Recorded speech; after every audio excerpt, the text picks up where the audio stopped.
Such a funny term, of course. Okay. So as a caveat, you okay with me? Yep, so we're just to let everybody know we're back from break and Kendall Smith, our governor's office and a member of the Socwed has joined us. And now we're going to continue on our discussions on the separation of duties between the Commissioner of Labor and the new to come Executive Director of Workforce. As a caveat, just to give you a little bit of background about how we got here, and then I'll put them up on the screen. What you have is a much more comprehensive list than what's in fine tuning right now. They are a combination of many different pieces of work, everything from the current statute, some of what Sarah Buxton has proposed in years past. Yep. Some of it is Jay's own work. Some of it is from the federal requirements, and they give some guidance on the role and duties of an executive director of a state workforce board, and some other components thereof. So this is an amalgamation of many different sources of information to get a good comprehensive list. So let me bring up the document that you all have in front of you. Okay, so you can see it. And as we go into it, I think we also want to think, this doesn't all need to be in statute. I mean, I think Right. Getting too prescriptive in statute is, I think, a mistake. So you'll be happy to know I increased the font. Thank you, I noticed that the minute page. I wasn't too worried about the existing statute. I figured we all. Yeah. But so again, we've broken this into two sections. So the Commissioner of Labor. So when you, sorry, let me just interrupt and ask, who's we? So who has developed this? It's been a look of myself. Jay did a lot of the initial work. I reviewed it and made a couple edits. Dustin, Deputy Commissioner Degree. D squared. And former executive director of the board reviewed it, made a couple changes. I know Kendall's reviewed it. So we is the administration. Got it. So it's been broken into two pieces. One, the Commissioner of Labor duties, and I can walk through those, and then the executive director. So a lot of this, again, was pre-existing breakdowns that we had. So, the first one is powers and duties enumerated in this section shall be in addition to any other powers or duties conferred to the Commissioner of Labor and any other statutory provisions. That's a standing piece. For the purposes of Federal Workforce Innovation Opportunity Act and other programs administered by the U.S. Department of Labor, the Vermont Department of Labor is the state's designated workforce agency, and the commissioner serves as the state workforce administrator. Right. That's a given. And then the Commissioner of Labor, as the leader of the public system of employment and training in the state, shall have the authority and responsibility of the coordination of related program services operated by the department. Registered apprenticeship programs, work-based learning and training programs. So may I ask you a question? So what is the public system? Is there a public system versus a private system? I mean, what does that mean? So the public system would be publicly funded employment and training programs and others that are state coordinated. Run by the state.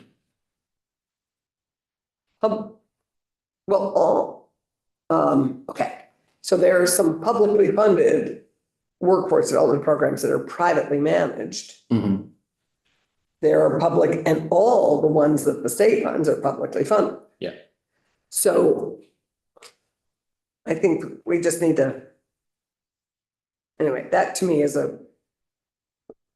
either needs to say publicly funded or because that's pretty much all our workforce development programs are publicly funded. Some are privately funded, but most. I would say many of the in-business programs are not state funded.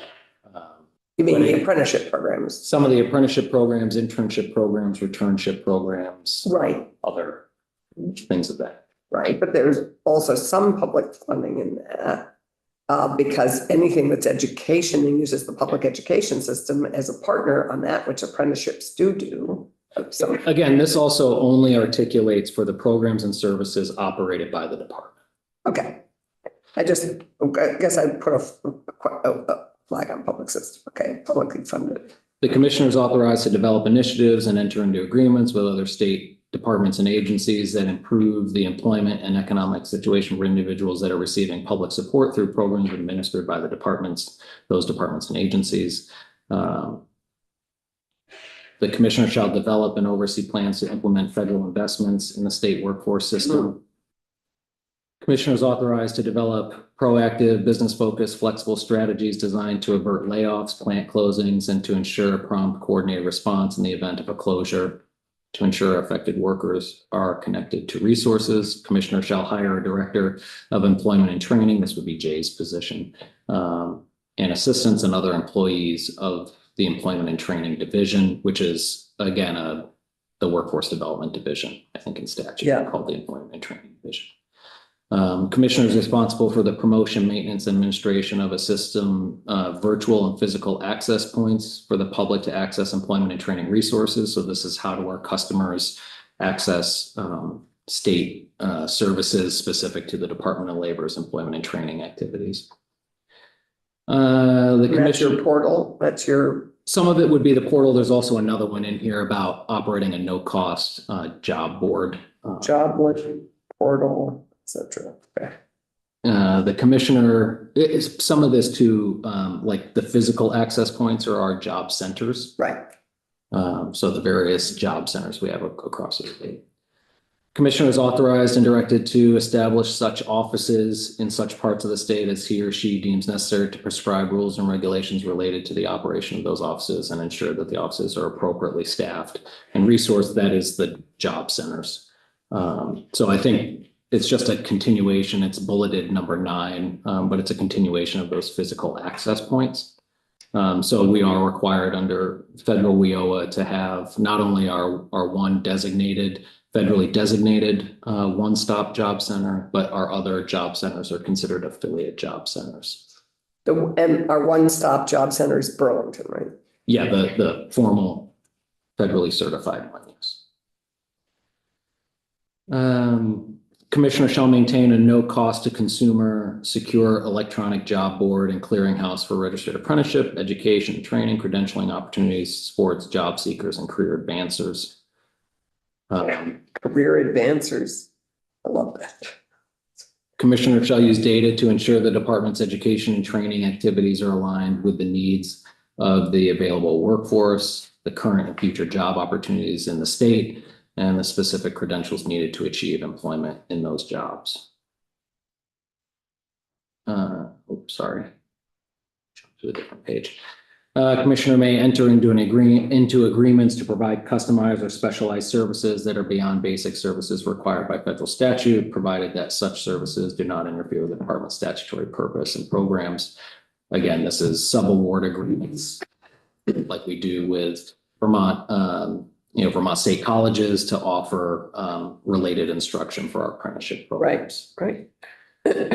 Notwithstanding any provisions of state law to the contrary and to the fullest extent allowed under federal law, commissioner is authorized to establish data collection practices. This is a holdover from what we just reviewed. Requirements for recipients of state funded grants to report data and results at a minimum at the individual level by social security number or an equivalent. The commissioner shall issue an annual report to the governor, the House committees on appropriations and on Commerce and Community Development, and the Senate committees on appropriations and economic development, housing, and general affairs. On or before December 1st of the most recent calendar year, this report shall include at a minimum a narrative of the significant activities of the system, major accomplishments. This is a holdover. We do this already, so that's not a new piece. Summaries of activities to support that vulnerable populations data statistics related to individuals served by the employment and training system and the various programs administered by the department compared to the same data from the prior year. So that's for the commissioner's piece. I think it's relatively straightforward, gets to the type of work that we do in our, both through our state funded system and our federally funded system related to work-based learning and training for workers. You want me to keep going, or are there any questions? Yeah, let's do, why don't you Okay. do the whole thing and then we can, is that, no, okay.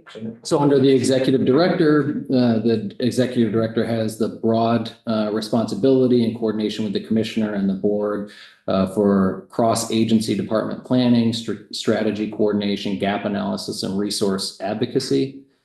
Coordinate across the public and private sectors to ensure that workforce development program information is easily accessible to students, employees, and employers. Under the direction of the State Workforce Board, develop and implement a state plan every 4 years and develop and implement modifications to that plan every 2 years. That's an yes. Everything under the State Workforce Development Board, is most of this or a good portion of this what's required under WIOA? Yes. Yeah, This is so the one the one piece of WIOA that the Yeah, this- executive director will be I working. don't have Jay right next to me. He did say if we have specific questions, but just based on what I'm reading here, this looks like exactly what the federal Yes. government outlines for duties of the State Workforce Board and associated staff. B, review statewide policies, programs, recommendations on actions that must be taken by the state to align workforce development programs to support a comprehensive and streamlined work system. Such review of policy programs recommendations must include a review and provision of comment. Must include a review and provision of comments on the state plans, if any, for program and activities of one-stop partners that are not core programs. So we have core partners and programs and non-core partners and programs within our one-stop system, which is the job system. So currently, all of these things that need to be done already. Who does that now? Is it Jay? It's a combination of Jay working with the executive director with some input from the board. The interim's Amanda Wheeler.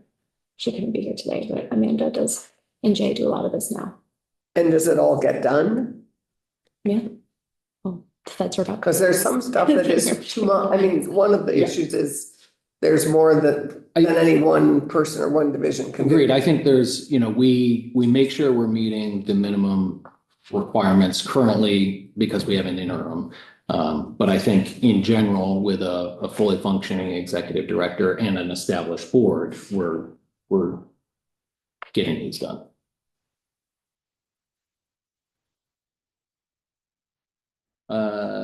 I think we also recognize there's probably a lot of opportunity for, again, under some of these increased collaboration or increased coordination and input on policies. C is support and oversee continuous improvement of the workforce development system. Again, I think we do these on a very minimal level. I think there's a lot of opportunity here for us to improve identifications of barriers and means for removing barriers for better coordinate, align, and avoid duplication of programs and activities. Development of strategies to support career pathways for the purpose of providing individuals, including low-skilled adults, youth, and individuals with barriers to employment, including individuals with disabilities, with workforce investment activities, education, supportive services to enter or retain employment. Development of strategies to provide effective outreach to and improve access for individuals and employers who can benefit from workforce development system. Develop and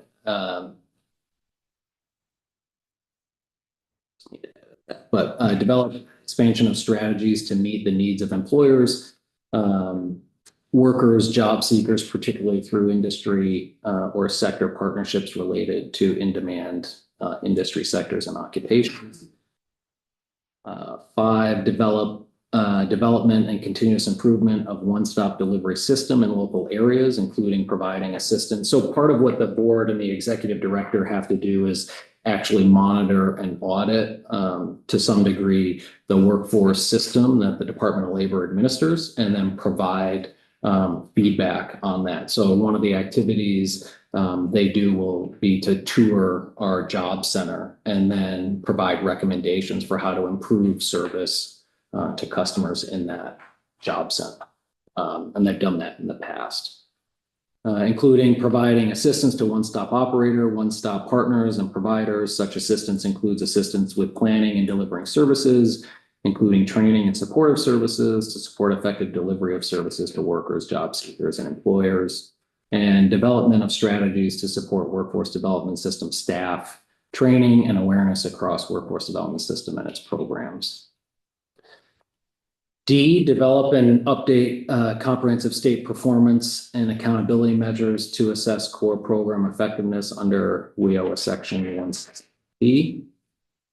Identification and dissemination of information on best practices, including best practices for, and there's 2 under this section, the effective operation of one-stop centers related to the use of business outreach, partnerships, service delivery strategies, including strategies for serving individuals with barriers to employment, and 2, effective training programs that respond to real-time labor market analysis that effectively use direct assessment and prior learning assessment to measure an individual's prior knowledge, skills, competencies, and experience for adaptability to support efficient placement and employment pathways.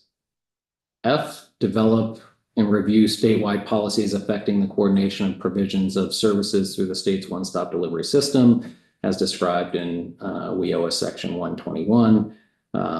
1, objective criteria and procedure to assess the effectiveness, physical and programmatic accessibility and continuous improvement of the one-stop, guidance for the allocation of one-stop center infrastructure funds under WIOA Section 121, and policies related to the appropriate roles and contributions of entities carrying out one-stop partner programs within the one-stop system, including approaches to facilitating equitable and efficient cost allocation in the system.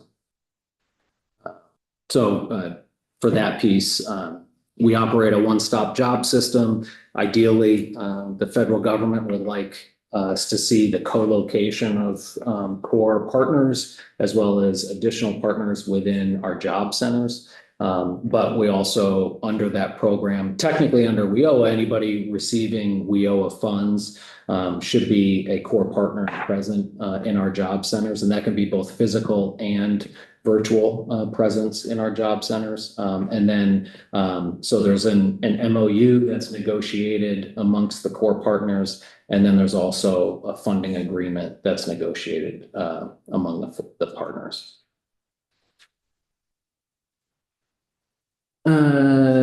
G, develop strategies for technology improvements to facilitate access to and improving the quality of services, activities provided through the one-stop delivery system, including such improvements to digital literacy, accelerate acquisition of skills and recognize post-secondary credentials by participants, strengthen professional development of providers and workforce professionals, ensure technology is accessible to individuals with disabilities and individuals residing in remote areas.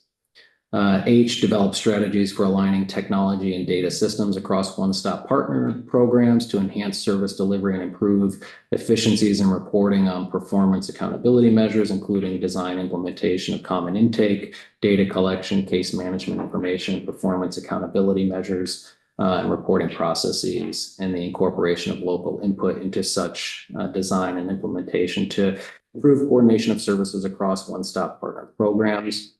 Preparation of the annual report described in paragraphs 1 and 2 of WIOA Section 116, develop the state workforce and labor market information system described in Section 15 of the Wagner-Peiser Act, and development of the other policies as may promote statewide objectives for and enhance the performance of the workforce development system in the state. So some of this is done directly by the executive director and the board. Some of this also speaks to the recent implementation of our one-stop operator that is overseeing our one-stop system. So we have a vendor that provides one-stop oversight in a handful of other states, providing at least in some initial one-stop oversight in our system. We'll see how that unfolds over the coming year because they just started in July. But some of this activity, technically, the one-stop operator and is contracted with the state, but is overseen technically by the executive director and the board. And so their work is really about helping the state achieve these required functions under WIOA. So, sorry, forgive me, but one stop is all online, or one stop is the place, the actual place, and we have subcontracted that? That's not. No, state so employees? we have our one stop. It's the One Stop American Job Center system. Many states have multiple. So if you go to Massachusetts, in Massachusetts, they're broken into, I think, 12 different areas. Each area has its own workforce board, and it operates its own job centers under that board within that Those aren't region. coordinated at all? No. Okay, So we are lucky in the sense that they also have a statewide board that oversees the functions of the 12 regional boards. And each of the 12 regional boards operates their own one-stop system. They have their own executive director. Here in Vermont, we're lucky to be a single state. So we have one board, Right. we have one-stop system, and that is And only one stop location at the moment. we are required to operate one, so that is, our Burlington office is our one federally certified, but technically because all of the other services are offered statewide through our other offices. So we operate, in addition to Burlington, 10 other offices across the state. Those all fall under the one-stop system.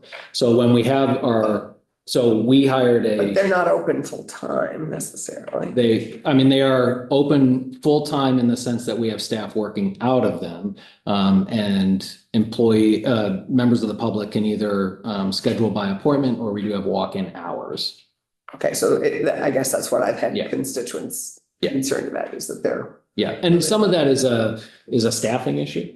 But I guess my question is, and I'm a little puzzled by, is how we subcontract that. So we are not doing that as your department running those? So we operate the various offices and the staff delivering the services.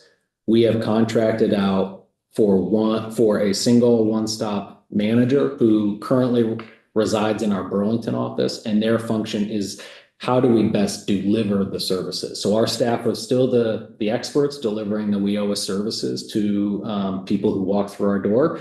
But we have hired a one-stop system manager as prescribed under here in the past. And most states do this. So every state has to identify in each of their regions a one-stop operator.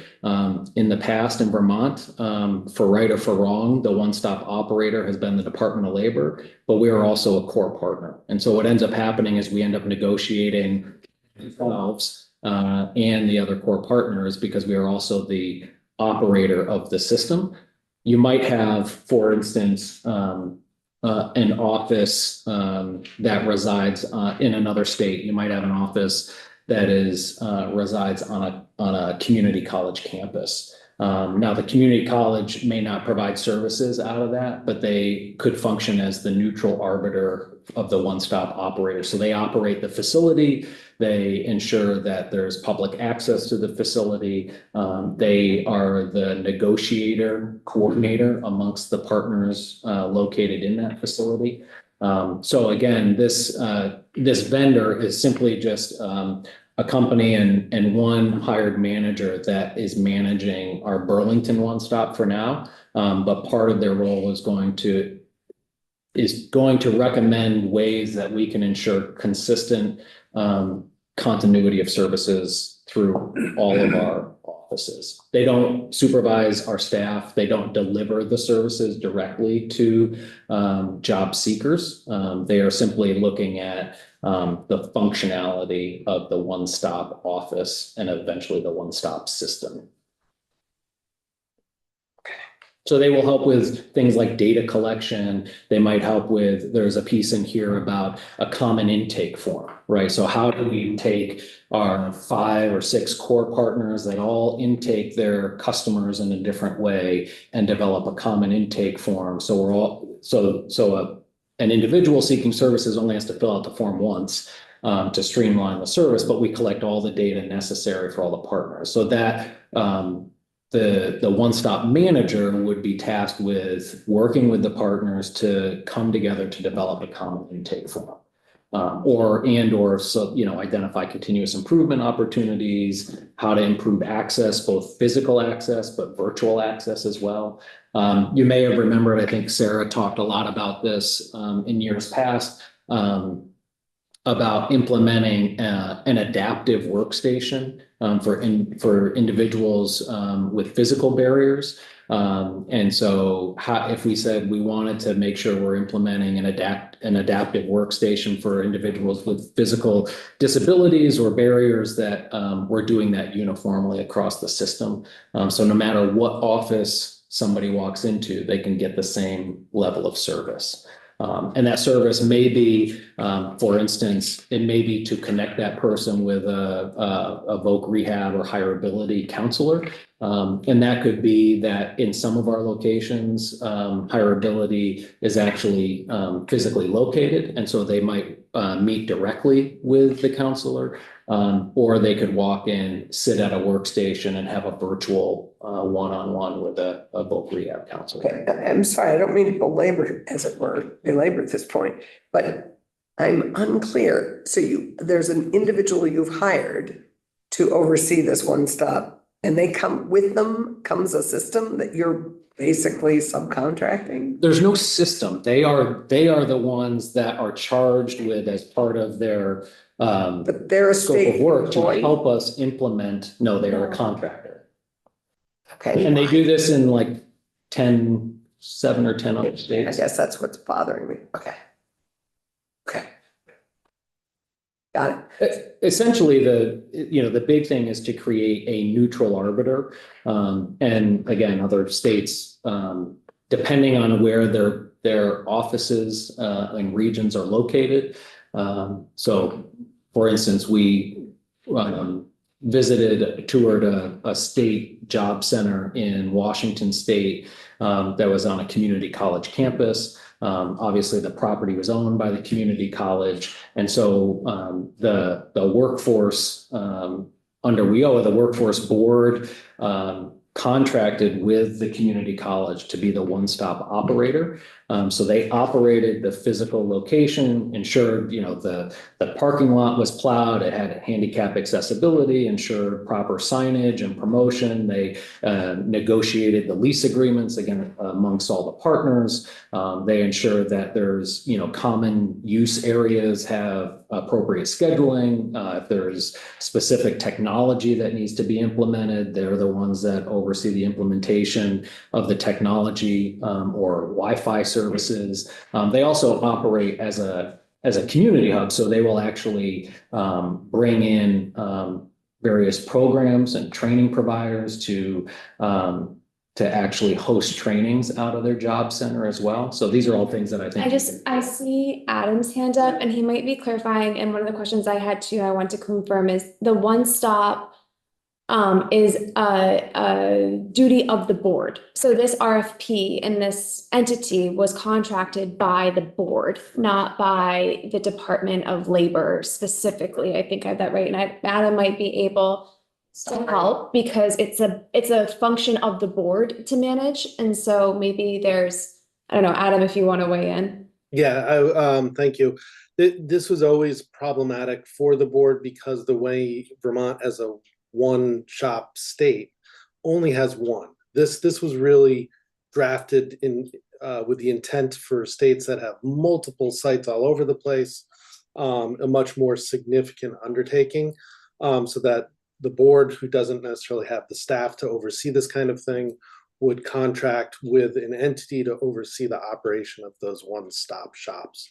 So the way we always had to go through this was create a wall between the members of the administration who were negotiating with the board for this contract, and it was messy. DOL was aware of that arrangement and it met the letter of the law, but it was still a little messy. So this is a great improvement. So I think it's just what's necessary and something the board. Yeah, I'm glad my antenna, yeah, it does seem a little messy.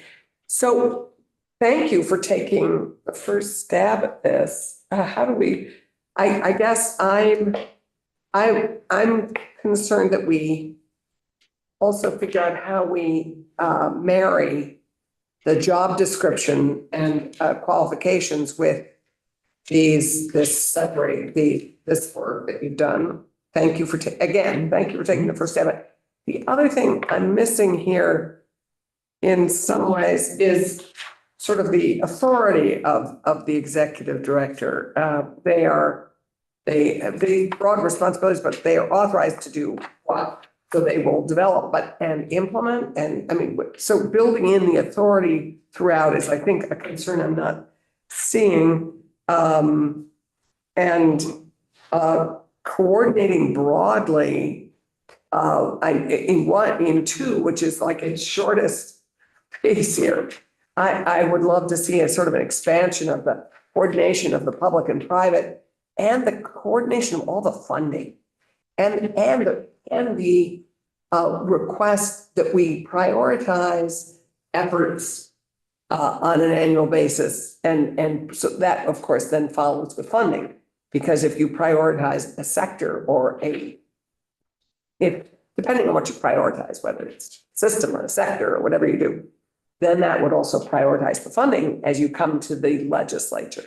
So I'm feeling like what I'm hoping that we'll see also is prioritization, the coordination of it all, once you've got a sense of all those workforce development efforts, how do we then prioritize what we're going to be focusing on for this year? What is the priority for the funding? Because as we look at funding, unless we can figure out a funding source, we have limited funding for some of this. And so those are some of my concerns. So I think initially what we're looking for from the executive director is to inventory everything that's out there. Which we have going to start. Public and private. And I mean, this is a good start, but for me, this is more of WIOA centric than Very. getting into the executive director through the whole, everything that we have in the state for workforce training and development. And so I think we need to think about the outside of WIOA. And what are we looking for that executive director to do? And what's the authority of that executive director in those capacities outside of WIOA? Yeah, I think that's a fair way, because that's sort of what I was missing as you walk through this. I really appreciate, Michael, you taking the first stab at this. The threads do need to clarify why we need, because we're making a case, and particularly we're making a case to the governor about why we, about this job. And I think that's. And I'm happy to, yeah. I mean, if it's helpful, I think some of this language, maybe a little wordsmithing, but is in 1 through 8 of the qualifications. And or duties and responsibilities. Exactly. So we can So certainly, I think this was just let's just set what we know. Yeah. Right. And then today, let's talk about where do we go from here? So I'm happy to just pull in those parts into a version 2. And then we could either get back together, or if we want to have then a working group that wordsmiths from there. Open to. And we had a very productive working group. Oh, Rick has it. No. Can I share my screen and show you all Act 146, kind of maybe to think about a few things before we get too much into this? I forgot to go over this when I went over 540, but so this is Act 146, and this is where we created the Office of Workforce Strategy and Development. And this specifically, it's just for information, I am in 541 D. And this, we did this to kind of set the framework for this executive director. So this is in statute. So their duties are right there. Well, right, so this is the framework, right? So shall one, coordinate the efforts of workforce development in the state. Two, oversee the affairs of the State Workforce Development Board. Three, work with state agencies and private partners to develop strategies for comprehensive and integrated workforce education and training. B, manage the collection of outcome information. And C, align workforce efforts with other state agencies. Right. So I think 540 should not be a regurgitation of what the director is supposed to do. This is, I think, if you want to make changes, this is where we do that. Right. 540 should be, let's kind of clarify what the commissioner does, what this new position does. If there's any overlap, that's where we need to settle it. So I don't have to help you, but maybe when we're talking about these duties and separation of duties, keep this in mind. And the commissioner can probably at some point tell us, his specific duties that are either in statute. I'm not sure where, if you have the statute when it comes to this. This is probably where it is. With regards to this specifically, they're here. Yeah. The rest of ours are entitled. Yeah. So that, Rick, Yeah. Megan, could we print out the this piece of Act 146? Is that, The acts enacted, is that where you're going? it's pages 1 and 2? yep, 1 and 2 will get you what you need. Yeah, that would be very helpful. You know, Yeah, I think the commissioner did a good job of, because there are so many duties and we can get into the weeds here, especially when it comes to WIOA. And it's important that we have these, maybe not in statute, right? That we have these things kind of figured out, but 540 should be kind of more high level, I don't even know if the one-stop stuff should be in the statute. Yeah, I don't think we need to get But- this granular, right? So Yeah. this is just a pulling together so we can say, okay, how do we condense this into, 5 subsections or whatever, 5 bullets. I seem to remember Jay or somebody referencing that in addition to 540, there's other statutes sprinkled throughout that have references to workforce duties and responsibilities. And I'm just wondering if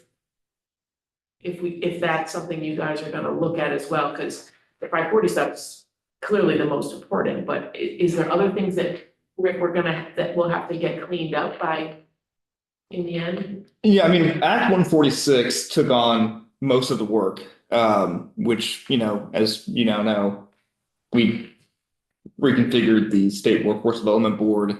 So right now, just for information, I'm in Title 10. This is Chapter 22A, Workforce Education and Training. I'm not aware of any other statutes that affect workforce training or education. This is supposed to be where everything is. I'll double check. But based on my research when I drafted this is, as the commissioner said, there are some other statutes related to his work. But I think that's incidental to workforce education. This is I can where, ask Jay too, if there's another. Jay had said. again, Title 22, not my title, Damian would know more, but that there are some, I think like the apprentice. Yeah. So if we go down 541A, we made significant changes to that in Act 146, just reconfiguring the membership of the board. right, We added the executive committee. 541B, we made a slight change to add in, I can show you the act, but just to show you, we added in the executive director to that group to ensure that the state workforce board, the Commission of Labor, and the executive director are able to fully perform their duties. No changes to 542, the regional workforce education. No changes to 543. This may be what Jay was talking about, there are some statutes that are specific to grant programs, for example, that we didn't touch on in Act 146. So At some point, that's not what this committee is meant to do. That could be for next legislative session. But yeah, there are some other workforce statutes within chapter 22A.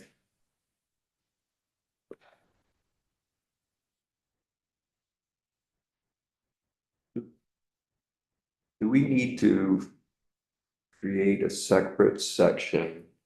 Because we've outlined the duties of the commissioner. And do we need to be specific that we're talking about WIOA? And then do we need to create another section that talks about the executive director that's outside of WIOA? So You may be able to that- do that with one line. But, and that's what I'm And- thinking, that, you know, are we overthinking? Yeah. And so we need to understand what the authority of Commissioner of Labor is when it comes to WIOA to satisfy our federal partners. And then we have this new executive director that's meant to oversee all of workforce development in the state. I think it would be helpful to So know. that there, so you're under WIOA, you head that up, but maybe we need to also say that you coordinate with the executive director and then vice versa. Yeah. That the executive director coordinates with you on all other things. Well, and to your point, and I think this is where we've got to figure out the dynamics, is that there's a significant amount of state funding and programs that come out of the Department of Labor too, Yep. right? They're not associated with WIOA at all. Yeah. And so what, to Senator Clarkson's point earlier, what is the actual authority we're trying to give the executive director? Right now, a lot of that really concrete authority is under WIOA about how they and the board oversee the one-stop system. But I think, and then it's probably, to your point, back to the qualifications and duties of, okay, how are they, act as the state coordinate and policy development, appointment of board, So, but again, I think we can pull from this document really what their convening authority is to make policy recommendations and work with the various agencies and departments to implement better coordinated workforce programs. And when, you know, we're talking about the reports that need to be, you know, that are given to the governor. I think that we want, the reports right now are WIOA centric, but how do we weave in? Yeah. Into that, everything that's going on, so that we're not providing the governor with 2 or 3 different reports and the legislature with 2 or 3 different reports, that we have everything under one report.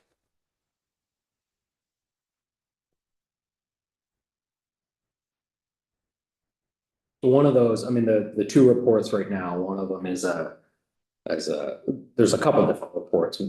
One is a statutory report that we provide annually on workforce activities that's not related to WIOA. And then we have WIOA specific reports, either annually or biannually or something like that. And the state workforce plan, it's on those activities. And the WIOA reports go, not just, they go to the feds and to us, right?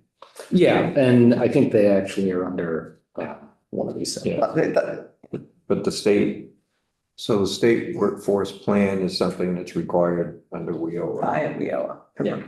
Yeah. But does that plan also provide other information or create a plan that looks at WIOA as well as outside of It WIOA? does to a degree, because the federal government is looking for a comprehensive state plan. So it's supposed to include also, what are the governor's priorities? What are the different strategies to achieving those priorities for workforce in the state? What are the different key measurements? So some of it is a look back on what we do, and some of it is a look forward on. And setting priorities, which goes to my, my concern. Yeah. Because, just like we get at the beginning of each session, priorities from our secretaries and our commissioners. you know, what you're hoping to accomplish and what you want out of our legislative session, but also what you're hoping for the year. I think- As we get from the governor, I would hope, because we haven't had that, quite frankly. We just haven't, we get data on what has happened and we have a notion of what has occurred, but we aren't necessarily looking in a comprehensive way at what we want to accomplish and how we're going to do it and what are the priorities for this year. Yeah, I mean, I think some of that too is for you to decide what the legislature wants to see, right? Because we do provide an annual report. Yeah. We do have a state plan. Our board has a strategic plan. You know, so some of what, I get there's a lack of awareness of what's already going on, but I think then the question becomes, how do we better communicate that to you? Yes, I think that's a key piece of it. Right, so that you do know what's going on. Right, and I think that's true too, Michael. I think that's something. But I don't think, you know, we're only here 4.5 months here. And only 2 of us serve on the state work. I think it's, you know, it's an opportunity to highlight what the priorities are. I mean, you know, in COVID, some of our workforce priorities shifted big time. I mean, our priorities shift all the time in terms of workforce development. Anyway, but that then is reflected in what we choose to fund. And I think that's where that communication is critically important, because how we fund those priorities is essential and what we fund. I mean, as a next step, just to, I don't know if you have a direction you want to go in, Mr. Chair, but happy to take the feedback and say, okay, how do we, you know, we don't, for the purposes of state statute, we don't need to list every Exactly. piece of WIOA function, right? So I think we can condense that into one number. And I think we could add from the work we've already done, what are some of the non-WIOA work that we're or oversight we're expecting this person to have, Right. and come back with a version 2. And what authority and just integrating the great work we've done on these qualifications and stuff. Yeah. So maybe with the next working group on that, we could include Rick, our and maybe we should, because you're the expert on what we probably, how we could manage the statutory line piece. But who else? Even in, you know, in something I think we'll need to think about when we're drafting whatever we need to draft is with this executive director. And we're talking about the state plan and, you know, it's updated every 4 years, but should that executive director be looking at what's happening along with the State Workforce Development Board and the executive committee, the commissioner, you know, taking a look at what's going on, what's happened in this last year, what are we looking at? What are our important occupations that we need to really funnel dollars to? Yeah. So that it informs the governor when the governor's looking at his budget, informs the legislature of where we need to really focus money on, you know, is it in healthcare? Is it in, Right. you know, the career centers, is it in construction, all of that type of thing. So that it gives us an idea.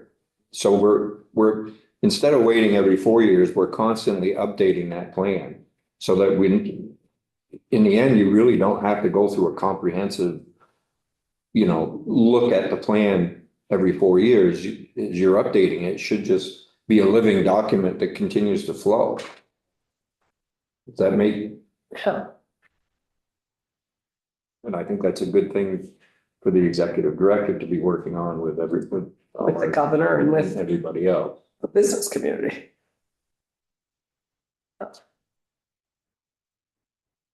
You want to work on this too with some of us? What's our little subgroup? Or do you want to take a first stab? I'm happy to take a first stab, even just to come back to the working group, but if you want Yeah, I'd to. like to Okay. take a stab. I think that we have to avoid quorum issues. Right, so, Typically, there's only 4 of us. The minute you have 2, I don't know if that counts as a quorum or not. I think Right. 3 would be a 3 quorum. would be a quorum, okay. I'll double check, I think so. But if you want to take a first stab and then maybe some of us could, I mean, if you want to work with Rick. So, that Yeah, I would- can work. Yeah, that's fine. I'll take a first step, send it to you, we'll go from there. But find out if we're still a 3 is a quorum. Right. Because we are a 5-member group, Yeah. we're down to 4 right now.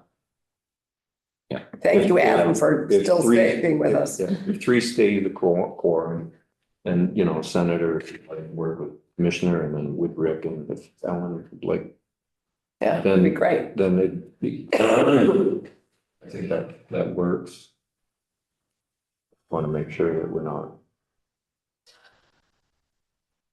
Oh, As I'm just sitting here listening, I don't know if this is helpful or not, but, you know, it feels to me like the conversations that we continue to have over the years has been, how do we make sense of the existing workforce system? And how do we consider what may be gaps, what may be needed, right? Those are the kinds of things. You're asking for an inventory, but then what we don't really ever get to, the global we, is the sense making of like, well, now what? Right, we have this report in front of us, but it doesn't necessarily, sometimes it leads to new programs and initiatives by the department or by nonprofits in the sector or whatever. But there's not, as you say, Senator Clarkson, that prioritization from that sense making that is part of the process. And I feel like one of the things, I feel like it's always been missing, and maybe I'm just not looking in the right places for it, is what are the workforce needs? Disaggregate the occupations in the state by scale of business and by sector, and also by region. By looking at it, slicing and dicing what we know in a slightly different way may lead us to see patterns and needs that aren't otherwise apparent to us right now. So, you know, the lens that I come at this with is interactions with the economic sectors that the Jobs Fund has been by statute asked to look at and support, right? So what does the food system employers need? What do forest products employers need? So there's occupational titles that cut across all sectors, and then there are some very sector-specific occupational titles. And needs. And then there's also like, what does a small business that's got 10 or fewer employees need in terms of versus 20 versus 50 employees versus 100 and more, right? And how do things change in terms of the regions of the state, in terms of certain sectors like where you might have more aerospace, or where you have more advanced manufacturing taking place, or where you have more service sector jobs taking place, like really being able to slice and dice that a bit more. And then thinking about our existing programs for the state, both inside state government and outside state government, to see like, well, where are the gaps? And then applying that to looking ahead at the future. What are the sectors that are growing? Where do we see things that are in decline, that we should be phasing out certain things? Or where do we need to adapt existing programs? I feel like that analysis piece is the part that's been missing and requires time to get up in elevation to look at the whole, so that we can then think about like, oh, okay, well, the department's got that. Okay, great. Keep going, you know, but oh, well, this piece here, we need to think differently about that. You know, But it's evaluating what we have, what works, what doesn't, and then making recommendations on, we should stop funding this and we should be putting more money here. exactly. So I mean, if we are seeing a huge growth in aerospace, let's just take aerospace. And how do we want to encourage the growth of those workforce development? I mean, how do we grow that workforce? Yeah, I mean, And so that we keep beta, so that we keep all the incredible aerospace, how we grow our career and technical education centers. Not every one of them has an aerospace, as an engineering and air Aeronautical. aeronautic, Right. discipline, but some of them do, and how do we grow that statewide? Those to me are the kind of the priority setting of what are our business needs going forward 20 years? How are we going to get that workforce there in 20 years? I will say, Or all 10. of what we're talking about though are really what the State Workforce Development Board should be doing, right? So like we're all talking about, hey, all these things are happening. Some of it is about, is it happening and should it be happening if it's not happening? Some of it is, hey, it's happening, but we just don't know about it. And so where are we coming together as a collective body to discuss and strategize and develop the path forward? And really that is, when I think about the future of the board, if we've got active members of the board, if we've got our legislative members actively participating on the board, if we've got all the experts in the room, that's where these conversations and strategies should be developed, because that's where the recommendation comes from to go back to the governor, or go back to the legislature to say, hey, here's a policy initiative, or here's a strategy, or here's an effort or project we want to implement to move our work forward as a state. And so part of me is thinking we really should be thinking about this in terms of how does the board function as that convener of these important decision makers to develop these strategies and the path forward. Yes, Your board can never do that. but I think what we want to see is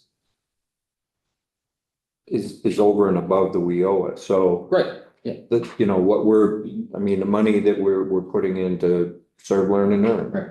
Is that something have they gone before the board? Have they talked to the board? Right. And any of those outside dollars that we're providing to other providers should be talking to the board as well. I If think, we're using the board and the executive director as that, that place where we get our information from, where the governor gets his information from of what's working and what's not working. I'd like the commissioner or someone to fact check me on this, but I think one of the things though is the vast majority of our workforce development money that we have to use is WIOA. And what we put in for Yeah, state no, dollars agreed. pales in Yeah. compare. So some of the things we do with that WIOA money is exactly what we're talking about right now. We want to invest in aerospace training, But you know what I mean, and how we direct it. but the function of the board is really to, in my mind, you would have a board, they'd have one little subcommittee that's WIOA compliant, right? Like that's your Yeah, job as a right. subcommittee. The rest of what the board does is make big decisions. Is- And you'd have a policy committee or a sector strategy committee or a continuing education committee or whatever. But I think that's where, when we were thinking about not only the WIOA functions, but as we were talking in your committee about rewriting the statute, right? That's what we envision the board doing, as being the policy,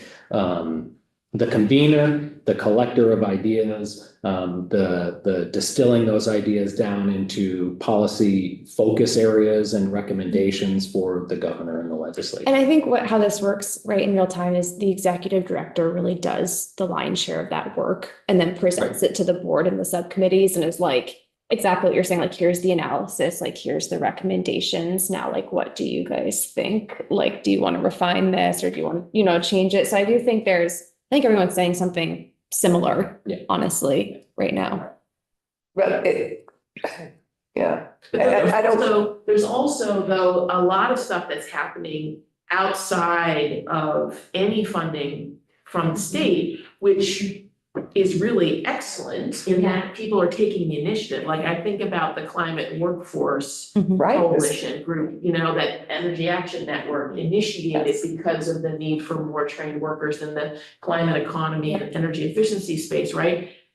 They're not getting any state funding, so we don't want to dampen that, because if that can happen, that's great, right? But on the other Same with hand, the internet and cable and right. telecommunication will. And so that's great, but then if it gets to a point where maybe those outside groups are really onto something and there is a need for a little bit of additional state money to get something to scale, for instance, then how does the board or how does the department or how do anybody inside the government or you guys even know that stuff is necessarily happening? I'm hoping Jay knows all those different things that are going on and can bring that forward and include that as part of the sense making. But there's not a formal way, Right. I guess is what I'm saying, for some of that innovation that's happening at the ground, like some of the stuff that Adam's doing with the immigrant population, for instance, like it's amazing, Yeah. right? No, it's Yeah, it is. thrilling.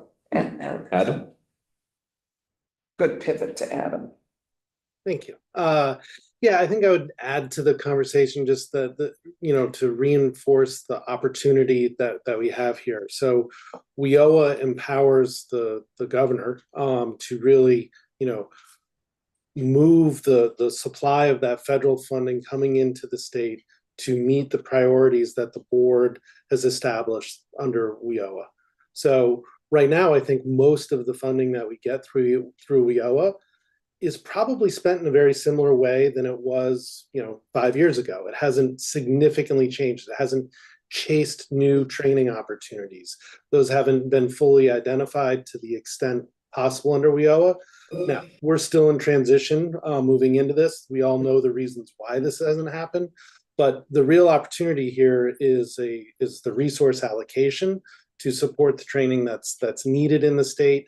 That furthers an objective or goal that's been established by the administration or the board.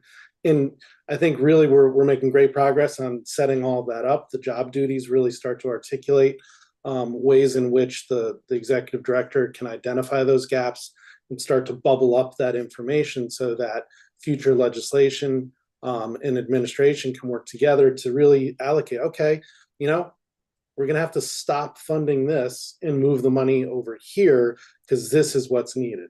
And those are going to be hard decisions, but the structure is being built to get that good data to both the administration and the legislature. So I applaud the work to date and think it's great and excited to see it moving forward. And to the point of WIOA funding, 99% of the WIOA funding goes to fund the administration of WIOA programs. So there's very little discretionary funding. I was going to say. That funds, Yeah. new innovative training programs. There really isn't WIOA funding that goes directly to employers or community partners to do X or Y or Z. I think the other piece too, though, is again, a lot of this is, to Ellen's point, where does all this information reside? Because, so much of what we see, what is being articulated as gaps are not necessarily gaps in participation, because the Department of Labor is actively working with the Vermont Community Broadband Board on their training initiatives and workforce initiatives. They are actively working with Brattleboro Development Credit Corporation on their population initiatives. So it's not that it's not an actual gap in the sense that the service isn't there. It's a gap in how do we ensure that it's being communicated and we're knowledgeable that those things are happening. And so that's where I think if you have an active board where when the board was meeting 4 or 5 times a year and the Department of Labor was able to come and present on the work it was doing, or another organization could come and present on the work they're doing, or if the board simply is the clearinghouse for where initiatives go to then potentially get folded into our policy package, right? I think one of the things we discussed with Alicia from PCG was, maybe potentially making, how do you, instead of having many different doors where organizations come for support of their programs and funding to the legislature, making one avenue, right? So you are creating a prioritized list that is in coordination with the strategies that already exist. That has always been my hope with this job. Yeah. Is that we have one public face for this and one key portal for all the workforce development work. And that, yeah, that's critically important, both for the messaging and for the public to understand it, for the public. But I think it's also absolutely important to make sure that the members of the board are people who are actively participating in the board. And we have not always had that, both. No, we've had terrible Right. participation. But that's what I mean by not being there. The only people who don't know what's going on are the people who are not there. The work is still happening and the activities are still getting done, right? So if you're not in attendance and then later say, well, we don't know, well, but that's because there's lack of participation at the board. Well, And I and- think some of that was the size of the board Yeah, right. and the ability for those members that take, especially the business community, that take time out of their schedule, come to those meetings. Yeah. And not seeing any use for themselves. Yeah, they're not being used well. They're Right. not necessarily. So, and I think by shrinking the board down, that we put people on there that number one, can participate, number two, want to, and have the expertise in what they do, that they can bring all of this to the table. I think we should see better outcomes. And I want to be careful that we're not creating the executive director position so tight that I think we want to allow whoever that person is to get into the job and start looking at everything and coming back to us with recommendations on how they see that we should be running this position Yeah. as well. So that we're not, we've got to give them an oversight and this is what we expect, but then coming back to us with more information of how, information for the governor and information for the Right. legislature on how this position can continue to evolve and bring people in and do the things that we want it to do. Yeah. Adam? Yeah, in regards to resources, while the WIO is very prescriptive in what it's to be used for, the best practices identified in the committee work that we're looking at, building up the report, is really clear that having very specific strategies at a state level on how those funds are to be invested, that the state have a workforce and economic development strategy are essential components to that. So participation at the board level certainly waned over the last many years, but I think with the ability for the board members to see that we're implementing the WIOA to its true intent and the shrinking of the board is certainly going to reactivate that participation. Yeah. But I do still want to just keep on the table that I think there is an analysis component that has been not as robust as it needs to be, right? Because at board meetings, quarterly board meetings, there would be presentations made, Commissioner is absolutely right, about different types of programs. But they were presentations and then got some Q&A back.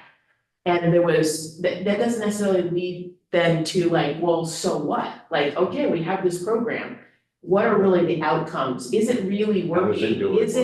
Is this something that should be amplified? Should we be scaling it back? Because, I'm not sure this is really where we should be going. That analysis piece, I feel like has been weak and really could be strengthened and would ultimately help us to take the little bit of funding that we have and hopefully even make it that much more effective because we're really dialing it in more. And I think that goes to the piece that's in the bill or in the Act 146 now, is that data collection. How do we create that data collection system that can inform everybody on the effectiveness of programs that we're putting in, or the ones that are existing and the ones that, how do we look at other programs? Well, yeah. So and I think How do we- that's what we need to make sure that we keep pushing on that data collection and how do we create that system?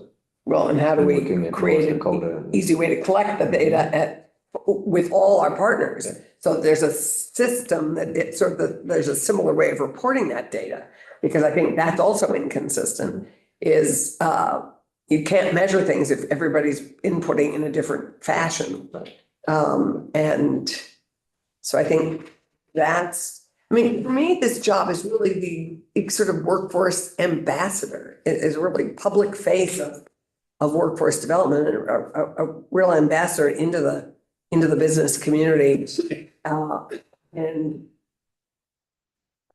I think you're right, Ellen, I think the analysis piece is critically important because we constantly need to be reviewing how effective we are being and where we need to go. And if we want a workforce for the future, what is that future? What are the businesses that are needing what and how can we deliver that? Well, and also really, I mean, the reality is any program shift is gonna take time. Yeah. Right? It's not something that none of this stuff turns on a dime.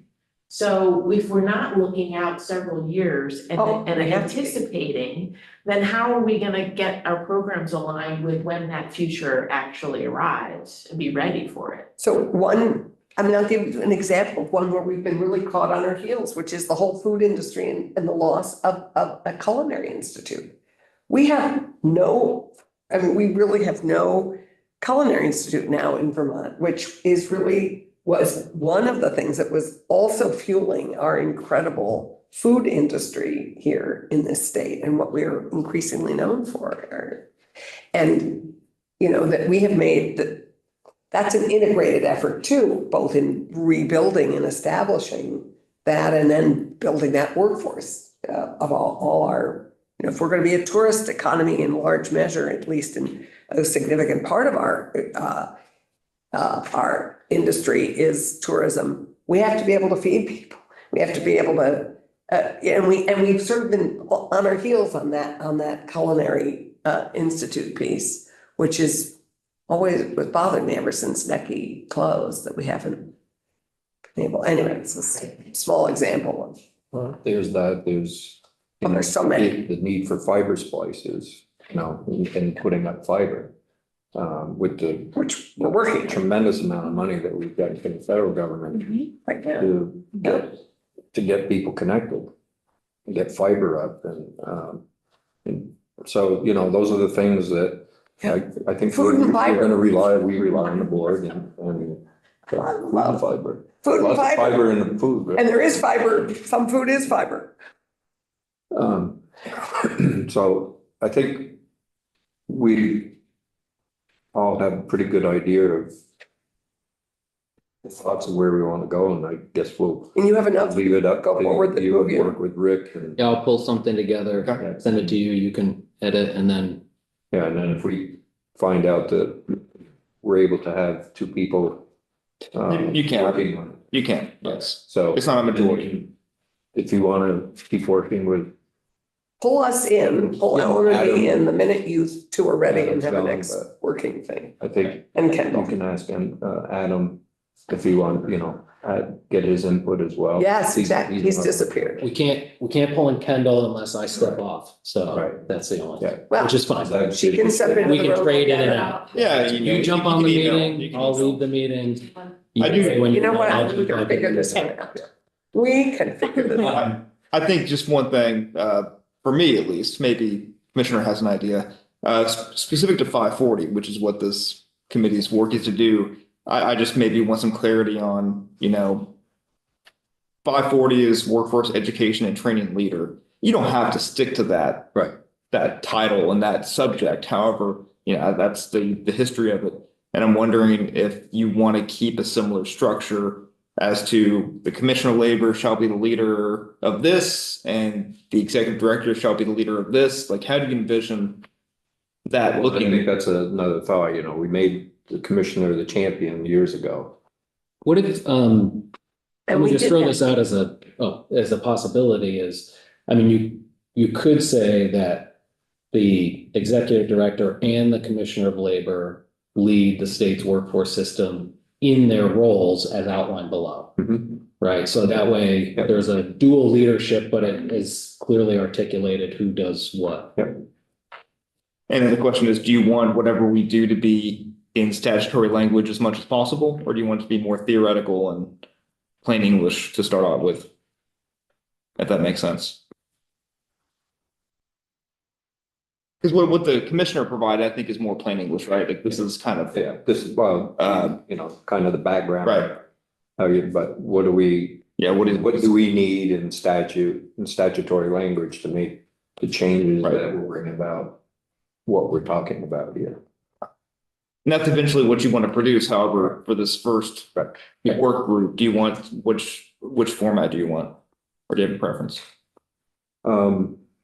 I put my hat in the ring for plain English to Yeah, start, I think, sort yeah, through, it and kind of then gives us just we can mark. an outline of where we want to go, and if we can agree on that outline and. Outline's a good, That into yeah, legislative. okay. Yeah, separation of duties and clarity on.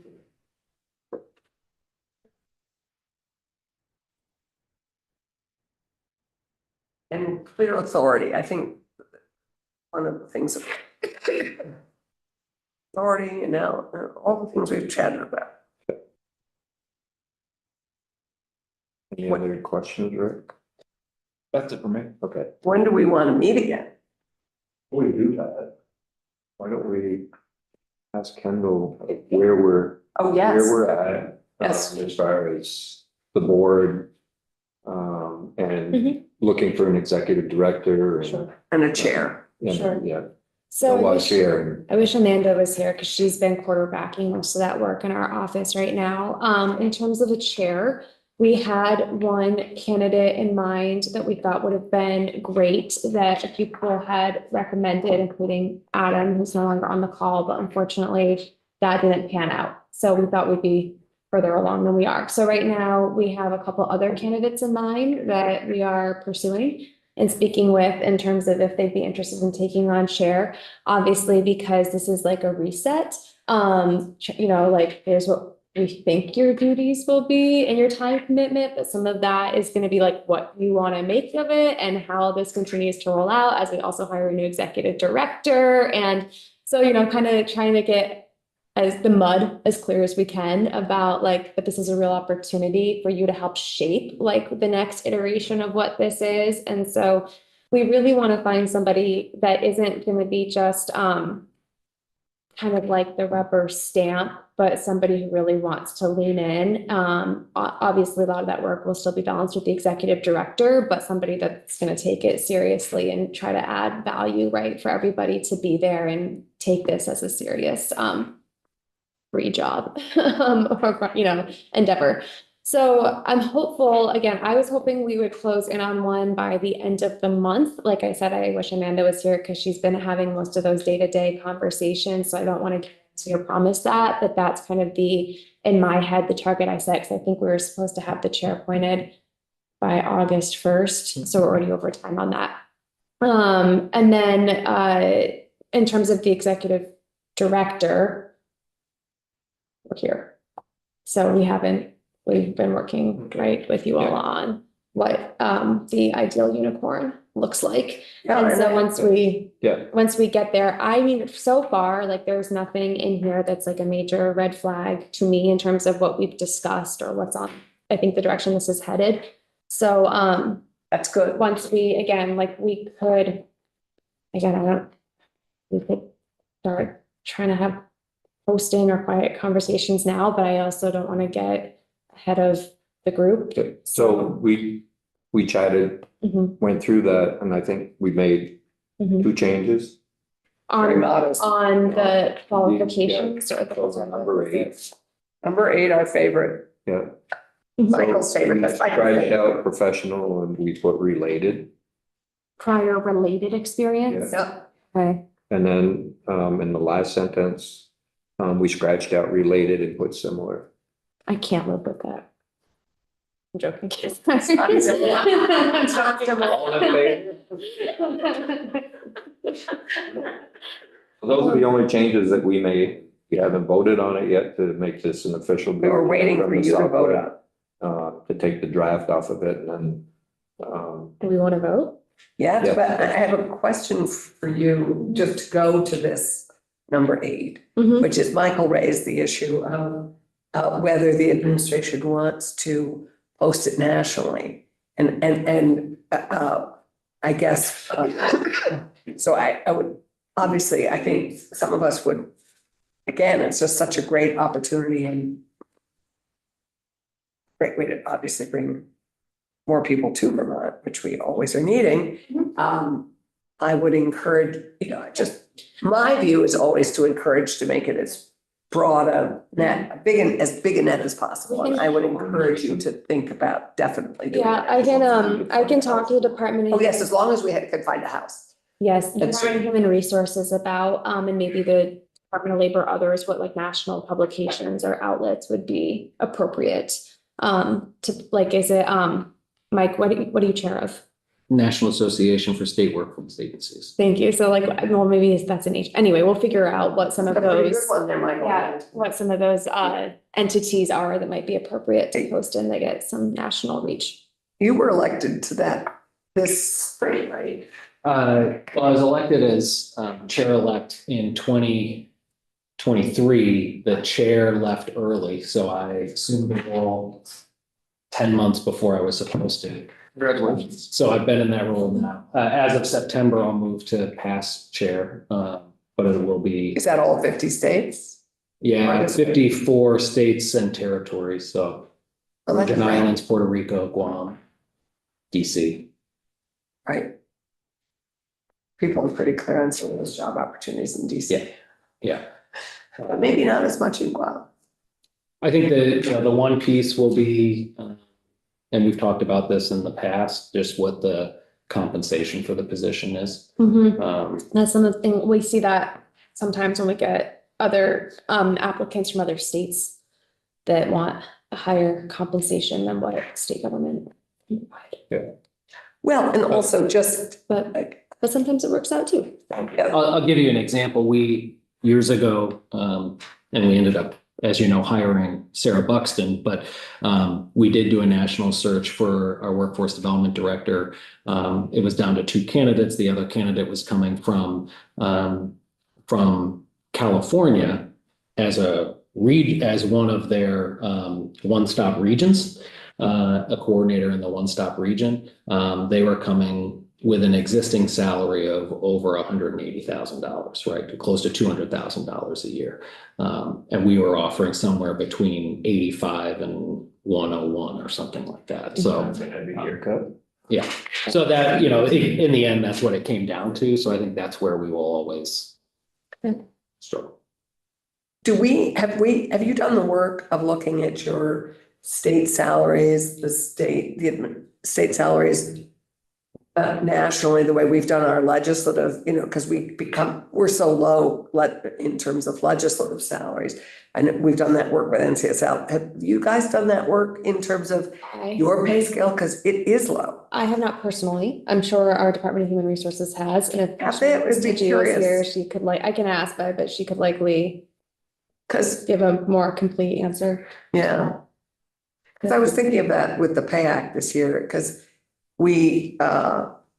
and it's something to consider, because as we always hear in Senate Economic Development, and you hear too, is that on average, we underpay in this state about 20% across sectors. I believe, And that is something we all need to kind of figure out, that makes us a lot less competitive. I believe for this type of position, the high end of that scale for executive directors in state government is about 120,000. I think it's only because we talked about it. Okay, so Yeah, we Last meeting, it was like 109 or it's something. 109. Okay, so yeah, that is a high end of a executive director salary that we would be posting for this. Yeah, no, I remember. Okay, so entertain a motion to pass this. to accept the draft of the executive director qualifications and duties I would move that we accept, as changed by, draft 3.4, I think it would be, right? Yes, and that's what I have. Draft 3.4, I would move that we accept draft 3.4 of the qualifications and duties and responsibilities of the executive director of the Office of Workforce Strategy and Development. is there a second? So, So it's moved and seconded. Any further discussion? Not all in favor, say aye. Aye. Opposed? Motion is carried, unanimous. So that part of our work is finished. Now the easy part. So I think we're down to, is there any public comment, any further public comment on? Do we have any members of the public? Oh, we have Alan, but Alan's not public, yeah. Okay, well, this is public. I think we actually, of the comment, we take it as we move along. Yes, we integrate public comment. Well, helpful as you move things along, I think, Yes. keeping discussions open. So with that, our next meeting,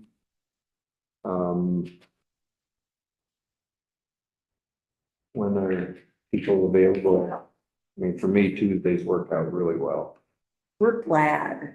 We're glad But Tuesdays are whether or a not good that day. works out for everybody else is a. I won't be here on the third, but otherwise, September third, otherwise. How much time, Michael, do you think we'll need to working with Rick and I everybody? mean, maybe we could do the 10th would the be, 10th. the 10th or the 17th are yours. The 10th is a disaster for me. If we could, The 17th. the 17th is better. Could we do, only because of some stuff in the morning, like 10 to noon? Yeah, that should be enough time. I don't even know if you want 2 Actually, hours. have to come in at 7, so. 10 to noon on the 17th works fine for me. Yeah, I'm so much more productive in person. Yes, in person. Plus then we get to, yeah. We get to do things like copy out stuff. I like in person, And 10. Yes, yeah. 10 to noon. Well, Megan can keep, yeah, we'll have to see if we can schedule it down. Or maybe we could get a nicer, smaller, more intimate room. Big hit. to try for him Thursday? Yeah, let's try for that. It's just so much nicer to work in a, it's just like cavernous. The public can't even see us. Can't see all our facial expressions or anything. Doesn't matter, in my room or in the room, you can't see them either. Oh yeah, your room, we could meet in your room. No, because it's not set up for Zoom. But Where's we this? have room Not right 30 now. They, set up. there's only a few rooms that are set up for Zoom. How judicious, nicely What do done. they do? Why do they take it down? Oh, got it. Is this, Money. does all the equipment stay there? They just? Hey, it's all the equipment. Yeah. It's odd. I thought it was always connected. It's connected, it's just not, no license. Try to turn it Oh, on. I see. So it's not licensed. Yeah. Oh, got it. So each room is individually licensed. Do you want to again? Yeah. Oh, I would. letting I would move that we adjourn Socwed. Seconded. Okay, motion, all in favor, say aye.